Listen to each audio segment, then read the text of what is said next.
DK Rahul Gandhi ಭೇಟಿ ಬಳಿಕ ರಾಜ್ಯ ರಾಜಕೀಯದಲ್ಲಿ ಸ್ಫೋಟಕ ಬೆಳವಣಿಗೆ. ಪ್ರಯತ್ನ ವಿಫಲವಾದ್ರೂ ಪ್ರಾರ್ಥನೆ ವಿಫಲವಾಗೋದಿಲ್ಲ. ಡಿಕೆಶಿ ಮಾರ್ಮಿಕ ಪೋಸ್ಟ್. ಡಿಕೆಶಿ ಸಿಎಂ ಕನಸಿಗೆ ಇನ್ನು ಒಂದೇ ಹೆಜ್ಜೆ ಬಾಕಿನಾ?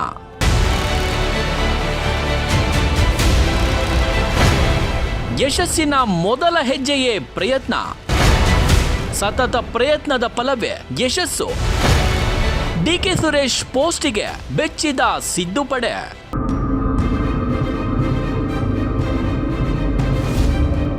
ಮೈಸೂರಿನಲ್ಲಿ ರಾಹುಲ್ ಗಾಂಧಿ ಭೇಟಿ ಬಳಿಕ ಪ್ರಯತ್ನ ವಿಫಲವಾದರೂ ಪ್ರಾರ್ಥನೆ ವಿಫಲ ಆಗೋದಿಲ್ಲ ಎಂದು ಡಿಕೆ ಶಿವಕುಮಾರ್ ಅವರು ಎಕ್ಸ್ನಲ್ಲಿ ಪೋಸ್ಟ್ ಹಂಚಿಕೊಂಡಿದ್ದಾರೆ. ಅವರ ಈ ಮಾರ್ಮಿಕ ಪೋಸ್ಟ್ ಇದೀಗ ರಾಜ್ಯ ರಾಜಕೀಯದಲ್ಲಿ ಹೊಸ ಬೆಳವಣಿಗೆಯ ಸೂಚನೆ, ಬಹುದೊಡ್ಡ ಬದಲಾವಣೆಯ ಸುಳಿವು ನೀಡಿದ್ದಿದೆ ಎಂದು ರಾಜಕೀಯ ಪಂಡಿತರು ವಿಶ್ಲೇಷಿಸುತ್ತಿದ್ದಾರೆ.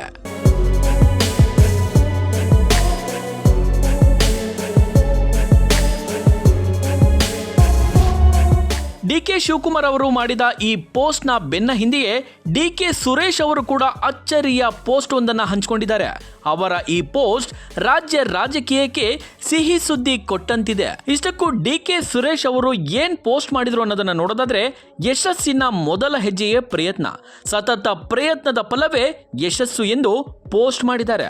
ಡಿಕೆ ಸುರೇಶ್ ಅವರ ಈ ಪೋಸ್ಟ್ಗೆ ಸಿಎಂ ಸಿದ್ದರಾಮಯ್ಯನವರ ಬಣ ವಿಚಲಿತರಾದ್ರೂ ಕೂಡ ಅಚ್ಚರಿ ಪಡಬೇಕಿಲ್ಲ ಎಂದು ರಾಜಕೀಯ ಪಡಸಾಲೆಯಲ್ಲಿ ಚರ್ಚೆಗಳು ಆಗ್ತಿವೆ.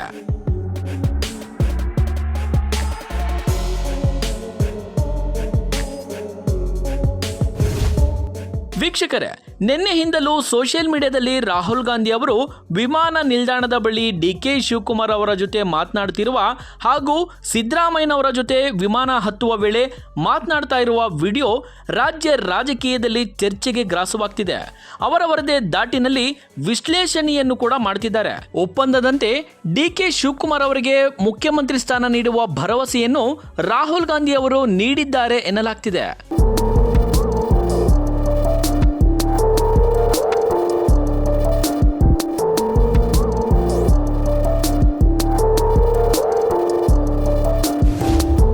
ಮಂಗಳವಾರ ಸಂಜೆ 5:15 ಸುಮಾರಿಗೆ ತಮಿಳುನಾಡಿನ ಗೂಡಲೂರಿನಿಂದ ಹೆಲಿಕಾಪ್ಟರ್ ಮೂಲಕ ಮೈಸೂರಿನ ವಿಮಾನ ನಿಲ್ದಾಣಕ್ಕೆ ವಾಪಸ್ಸಾದ ರಾಹುಲ್ ಗಾಂಧಿ ಅವರನ್ನ ಸಿದ್ದರಾಮಯ್ಯ ಮತ್ತು ಡಿಕೆ ಶಿವಕುಮಾರ್ ಅವರು ಭೇಟಿಯಾದರು.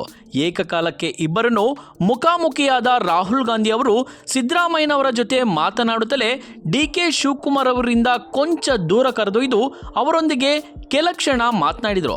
ಅದಾದ ಬಳಿಕ ಡಿಕೆ ಶಿವಕುಮಾರ್ ಅವರನ್ನ ಪ್ರತ್ಯೇಕವಾಗಿ ಕರೆದುಕೊಂಡು ಹೋದ ರಾಹುಲ್ ಗಾಂಧಿ ಅವರು ಡಿಕೆ ಶಿವಕುಮಾರ್ ಅವರ ಜೊತೆನೂ ಕೂಡ ಗುಟ್ಟಾಗಿ ಮಾತನಾಡಿದರು.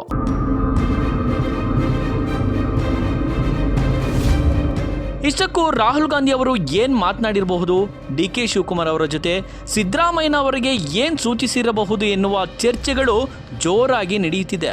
ಬಲ್ಲ ಮೂಲಗಳ ಪ್ರಕಾರ ಸೌಹಾರ್ದಯುತ ಭೇಟಿಯ ವೇಳೆ ದೆಹಲಿಗೆ ಬನ್ನಿ ಚರ್ಚಿಸೋಣ ಎಂದು ರಾಹುಲ್ ಗಾಂಧಿ ಅವರು ಇಬ್ಬರು ನಾಯಕರಿಗೂ ತಿಳಿಸಿದ್ದಾರೆ ಎನ್ನಲಾಗ್ತಿದೆ.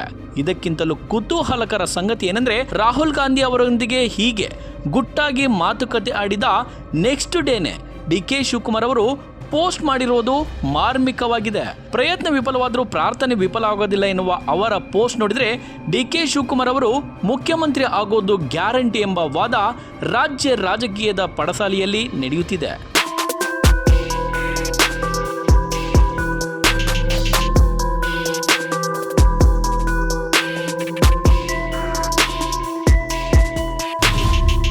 ಡಿಕೆ ಶಿವಕುಮಾರ್ ಅವರ ಬಣದ ಶಾಸಕರು ಕಳೆದ ಒಂದು ವಾರದಿಂದ ಸಂಕ್ರಾಂತಿ ಕಳೆದ ನಂತರ ಡಿಕೆ ಶಿವಕುಮಾರ್ ಅವರು ಮುಖ್ಯಮಂತ್ರಿ ಆಗೋದು ಗ್ಯಾರಂಟಿ ಅಂತ ಹೇಳ್ತಲೇ ಬಂದಿರುವಂಥದ್ದು. ಬಹುಶಃ ಈಗಿನ ಈ ಎಲ್ಲಾ ಬೆಳವಣಿಗೆಗಳನ್ನ ನೋಡಿದ್ರೆ ಡಿಕೆ ಶಿವಕುಮಾರ್ ಅವರ ಪ್ರಾರ್ಥನೆ ಫಲಿಸಿದೆ ಅಂತ ಅನಿಸ್ತಿದೆ. ಇನ್ನೇನಿದ್ರು ಡಿಕೆ ಶಿವಕುಮಾರ್ ಅವರು ಈ ರಾಜ್ಯದ ಮುಖ್ಯಮಂತ್ರಿ ಅಂತ ಘೋಷಣೆ ಮಾಡೋದು ಒಂದೇ ಬಾಕಿ ಎನ್ನುವಂತಿದೆ. ವೀಕ್ಷಕರೇ, ನಿಮ್ಮ ಅನಿಸಿಕೆಯನ್ನು ಕಾಮೆಂಟ್ ಮಾಡಿ. ನೋಡ್ತಾ ಇರಿ ಈ ಸಂಜೆ ನ್ಯೂಸ್. ಇದು ಸಮಸ್ತ ಕನ್ನಡಿಗರ ಧ್ವನಿ.